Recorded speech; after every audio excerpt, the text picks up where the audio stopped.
Hello, everyone. We don't know exactly when or where this story happened, but nevertheless, it's been shared millions of times because it has something important to offer, and everyone should get to hear it. It's about the fact that we never know who our classmates may become in the future. People change sometimes, whether it's for the better or worse. Let's watch this episode and find out. A guy named Pasha studied in our class. He was a rather ordinary student. He succeeded in some things and wasn't so great at others, but overall he got average grades.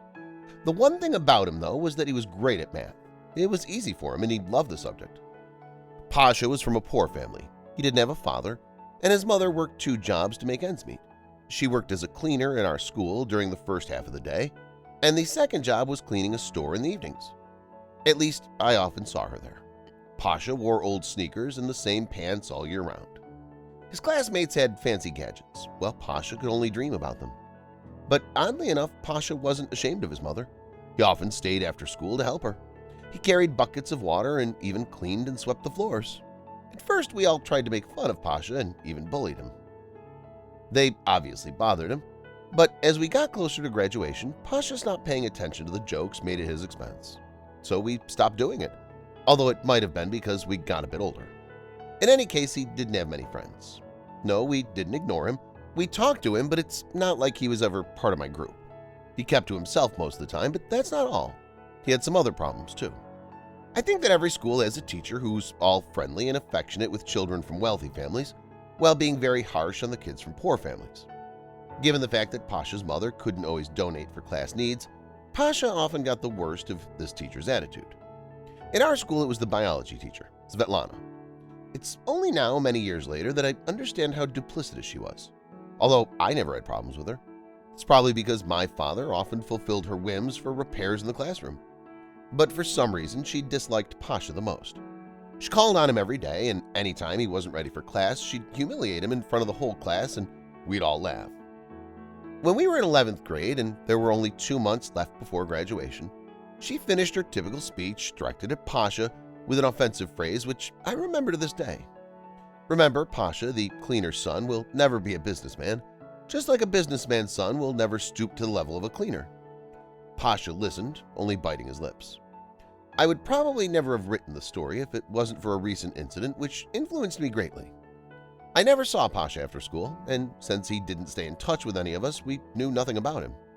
He'd occasionally appear on social networks, but he only had 3 pictures there with other people in the background. By the way, it's been 20 years since graduation, and someone casually suggested having a reunion. And for the next 6 months, we couldn't pick a date because, as it often happens, everyone had their own issues – work, children, etc. Finally, we found a date that seemed to work out for everyone. I'm not sure why, but we decided to meet at one of the restaurants in our city. Svetlana was also invited because she was our homeroom teacher. Some half an hour after we got there, she began to ask everyone about their lives and achievements. It was actually interesting to learn that someone was a manager in a large company and was very proud of it. Someone drove a taxi and someone was unemployed. When it was Pasha's turn, she sarcastically asked what he was doing for a living. "I build houses," Pasha answered vaguely. "So I see you're a construction worker," the teacher affirmed. "Something like that," Pasha answered with a smile. The fun continued. There's a lot to reminisce about. Many haven't changed at all, and many have changed completely. Towards the end of the night, when people were beginning to leave one by one, that same Pasha, the son of the former cleaning lady, who helped her wash the floors many times, announced that he had paid for everything himself, and the money that each of us had already paid would be refunded. Many people, including myself, tried to talk him out of it, emphasizing how expensive it would be for him. And then something very unexpected happens. "It's my restaurant," he said, "and really I'd like to treat you all to this dinner because you're my classmates." Most of all, I remember the face of Svetlana. After the reunion, Pasha offered to take her home in his car. His personal driver came to pick her up at the black business class Mercedes. She got in the car with her mouth open in disbelief. A few days later, when everybody calmed down a bit from what they'd seen and began to make some inquiries, it turned out that Pasha had his own construction business, and his mother hadn't been working for a long time now, but rather lived in a beautiful house that her son had bought. I still can't get this reunion out of my head.